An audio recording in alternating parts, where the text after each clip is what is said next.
Perhatian, PDKT Online akan dimulai beberapa saat lagi.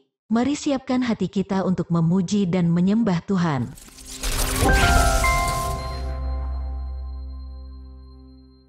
Shalom semua sobat DCA Ministry yang dikasihi Tuhan. Senang sekali bisa bertemu kembali dengan teman-teman semua dalam PDKT Online pada hari ini. Saya berdoa kita semua berada dalam kondisi yang baik tanpa kekurangan sesuatu apapun. Sebelum mendengarkan sharing firman Tuhan seperti biasanya, mari kita bernyanyi bersama Bapa Ku Rindu.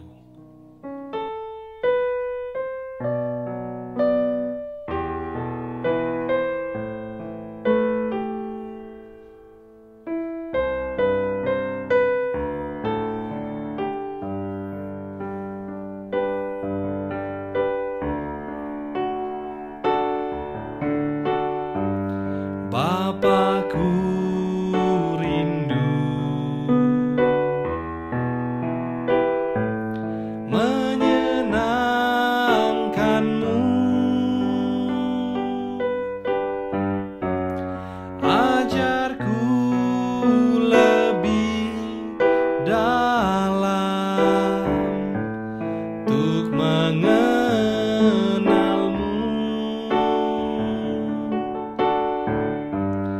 Bapa-Ku pinta,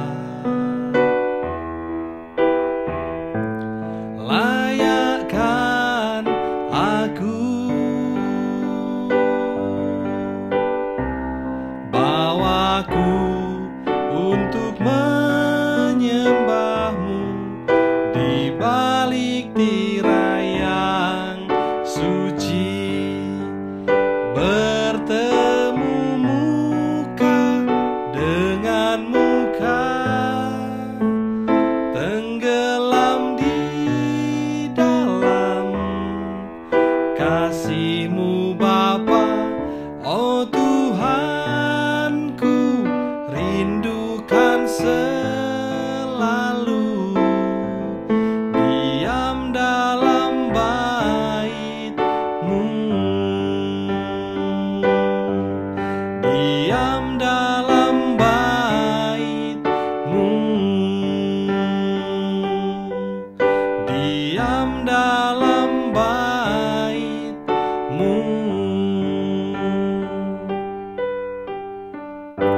Mari kita bersatu dalam doa.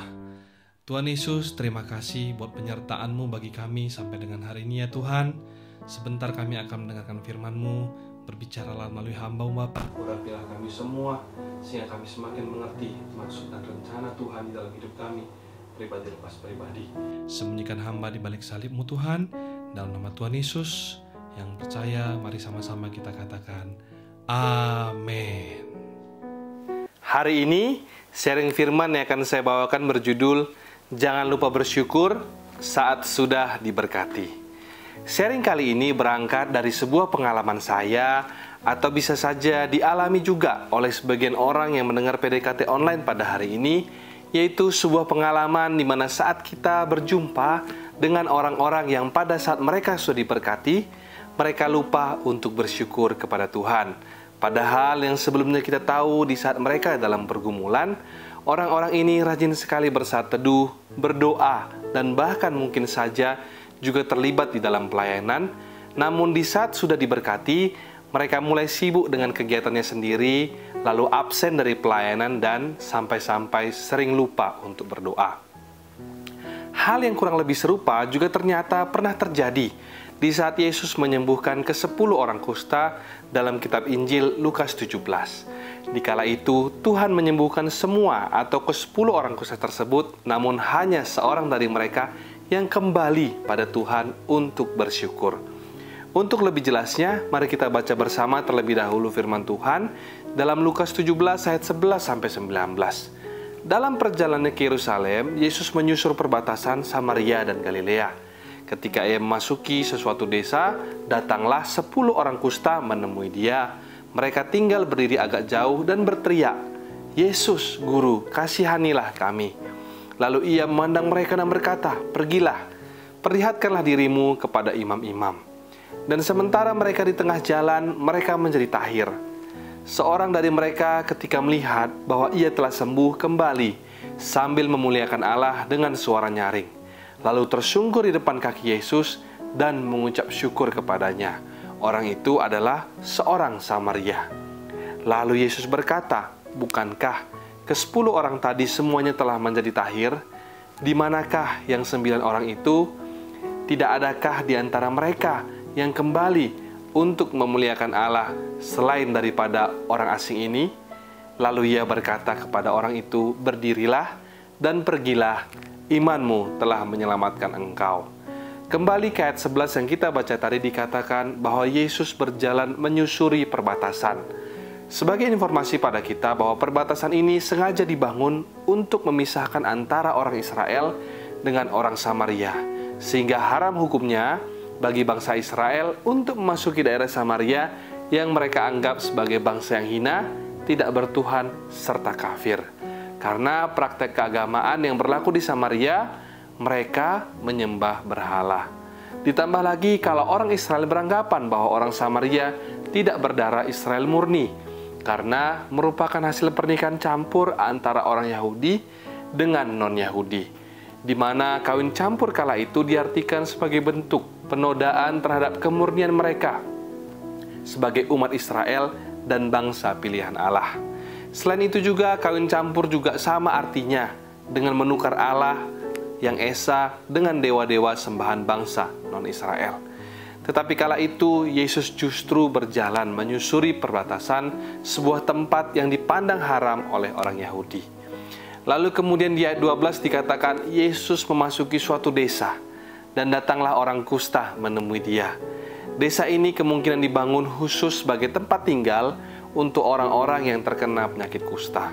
Itulah sebabnya desa itu berada pada perbatasan antara Samaria dan Galilea. Karena penyakit kusta merupakan penyakit yang menular, sehingga para orang kusta, baik itu yang berasal dari Samaria, Yerusalem maupun Galilea, diisolasi dan dikumpulkan bersama-sama di desa tersebut. Menyadari penyakit mereka yang menular dan tidak ada yang mau mendekat kepada mereka, mereka alias orang kusta ini berdiri agak jauh, lalu berteriak dan berseru pada Yesus dalam ayat 13. Seruan mereka meminta belas kasihan dari Yesus memperlihatkan betapa tersiksanya mereka, apalagi tidak dianggap oleh keluarga dan tidak pernah dikasihi, diobati dan dibawa ke tabib oleh saudara-saudaranya karena mereka juga dianggap najis. Lalu kemudian di ayat 14, Yesus memandang mereka dengan belas kasihan dan menyuruh mereka pergi dan memperlihatkan apa yang mereka alami kepada para imam. Saya yakin saat itu Tuhan mengetahui bahwa sebagian besar dari mereka yang sakit kusta dan berteriak kepada Yesus adalah orang Yahudi, sehingga Yesus menyuruh mereka pergi kepada para imam karena sesuai dengan peraturan bangsa Yahudi yang berhak untuk memeriksa apakah orang tersebut sudah sembuh dari penyakit kustanya adalah para imam. Dan kita semua tahu apa yang terjadi kemudian, di mana saat mereka sedang berjalan menuju ke tempat para imam, mereka semua menjadi tahir. Namun dari 10 orang kusta yang disembuhkan tadi, hanya 1 orang yang kembali kepada Tuhan, dan 9-nya lagi tidak tahu pergi kemana. Setelah 9 orang ini sembuh, ternyata mereka lupa pada Yesus dan tidak mengucap syukur kepada Tuhan. Malahan 1 orang, yaitu orang Samaria yang mereka anggap hina, kafir dan rendah, justru itulah yang mengingat bahwa dirinya harus mengucap syukur kepada Yesus. Melihat kesungguhan orang Samaria ini, kemudian Yesus berkata di ayat 19, "Berdirilah dan pergilah, imanmu telah menyelamatkan engkau." Sekalipun dipandang hina dan kafir oleh bangsa Israel, melalui peristiwa itu Yesus memperlihatkan betapa Allah melihat hati yang tulus dan penuh dengan kerendahan hati. Selama kita mau datang kepadanya dengan tulus dan rendah hati, bertobat dari setiap kesalahan masa lalu yang membuat kita merasa tidak layak untuk datang kepada Tuhan, Tuhan dengan senang hati mengulurkan tangannya untuk menolong kita semua. Kita tidak tahu dengan pasti bagaimana masa lalu dari orang Samaria ini sebelum dia disembuhkan oleh Tuhan.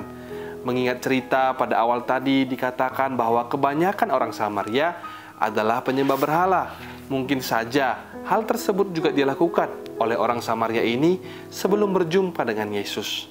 Namun, Tuhan tidak melihat itu semua. Tuhan menyembuhkan dan mengasihi kita semua tanpa syarat. Firman Tuhan dalam Yesaya 1 ayat 18 berkata, "Sekalipun dosamu merah seperti kirmiji, akan menjadi putih seperti salju. Sekalipun berwarna merah seperti kain kesumba, akan menjadi putih seperti bulu domba." Perjumpaan orang Samaria tersebut dengan Tuhan membuatnya menyadari dan merasakan kasih Tuhan yang sungguh besar di dalam hidupnya. Kesembuhan yang dia alami tidak hanya menyembuhkan dia secara jasmani, tapi juga turut menyembuhkan luka batinnya yang mungkin selama ini dia rasakan ketika ia sakit, ia diasingkan dan tidak lagi dianggap keberadaannya oleh keluarganya. Maka seketika dia sadar dia telah tahir, dia langsung kembali kepada Tuhan, tersungkur dan mengucap syukur kepada Yesus. Dan Tuhan tidak hanya memberinya kesembuhan jasmani, namun ia juga memperoleh keselamatan. Lalu bagaimana dengan ke-9 orang lainnya? Apakah Tuhan tidak mengasihi mereka seperti Tuhan mengasihi orang Samaria ini? Tentu jawabannya tidaklah demikian. Buktinya, semua mereka yang berjumlah 10 orang itu mengalami kesembuhan dari sakit kustanya. Namun, 9 orang ini memilih untuk terus pergi dan tidak kembali lagi kepada Allah untuk mengucap syukur atas kesembuhan yang mereka terima. Tidak dijelaskan kemana mereka semua pergi, sebab di ayat 17 dan 18 Tuhan bertanya, "Di manakah yang 9 orang itu? Tidak adakah mereka yang kembali untuk memuliakan Allah selain daripada orang asing ini?" Tuhan secara tidak langsung bertanya, jika mereka adalah umat yang bertuhan. Tetapi mengapa mereka tidak mengucap syukur kepada Tuhan, tetapi justru mengabaikannya? Sementara orang yang dianggap hina dan kafir dan tidak bertuhan, malah inilah yang mengucap syukur. Kembali ke cerita awal tentang pengalaman saya tadi, bahwa dalam kehidupan kita sehari-hari, terkadang kita mungkin bertemu dengan orang-orang yang saat di dalam pergumulan, mereka rajin berdoa bersaat teduh untuk meminta pertolongan daripada Tuhan.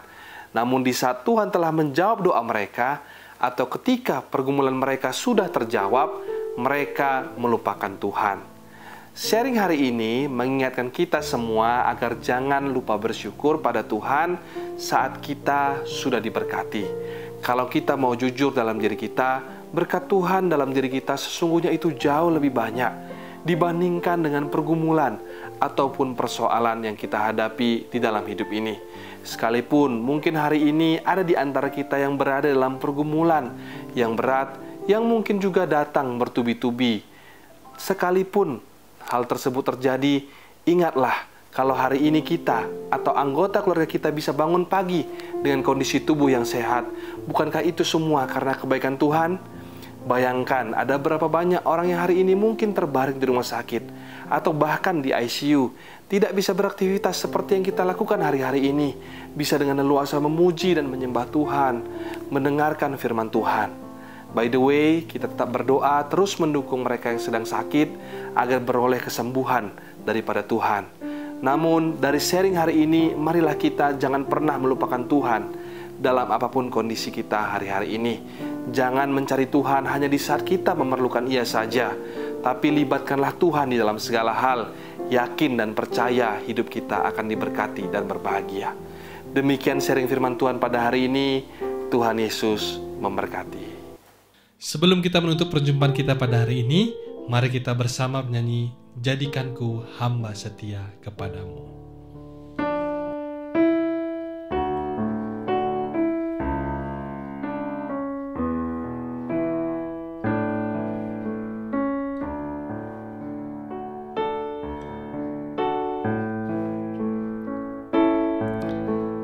Basuh aku di dalam darah-Mu, anak domba.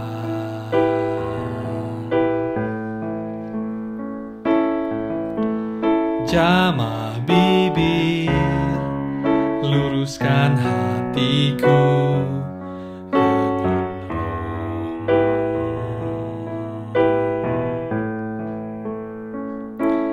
Ku rindu kemuliaan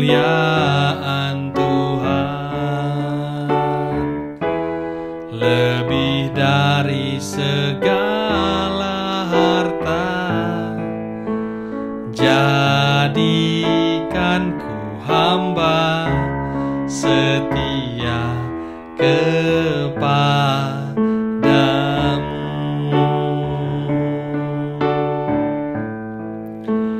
Lebih dari segalanya, ku ingin Kau Tuhan. Emas, perak, dan permata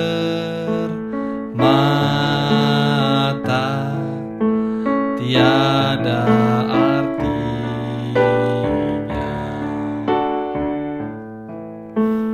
Ku ingin lebih dekat,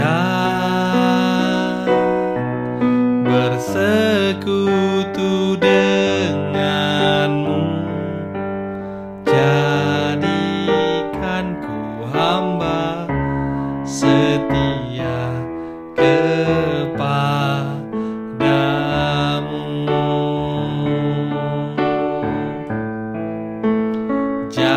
Jadikan ku hamba setia kepadamu.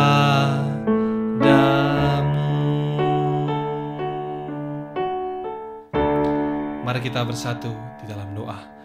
Tuhan Yesus, terima kasih buat firman yang boleh kami dengar pada hari ini Tuhan. Biarlah firman itu senantiasa boleh mengingatkan kami kembali akan kasih dan kebaikan Tuhan yang boleh kami alami sepanjang hidup kami. Biarlah kami Tuhan senantiasa boleh mengucap syukur di dalam apapun kondisi yang kami hadapi, terlebih di saat kami diberkati. Kami terus berdoa Tuhan untuk setiap daripada teman-teman, saudara, kerabat kami yang hari ini berada dalam pergumulan, apakah pergumulan tentang sakit penyakit, pergumulan dalam sekolah ataupun dalam pekerjaan mereka. Kiranya Tuhan yang senantiasa menjawab dan memulihkan kehidupan mereka. Terima kasih ya Tuhan.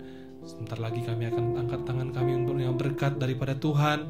Terimalah kiranya berkat dari Allah, cinta kasih Tuhan Yesus Kristus, penyertaan Allah Roh Kudus akan menyertai hidupmu mulai hari ini, bahkan sampai kali yang kedua Tuhan Yesus datang menjemput kita, namamu tercatat di dalam kitab kehidupan. Dalam nama Tuhan Yesus yang percaya dan diberkati, katakan bersama, amin, amin, amin. Tuhan Yesus memberkati, shalom dan sampai jumpa.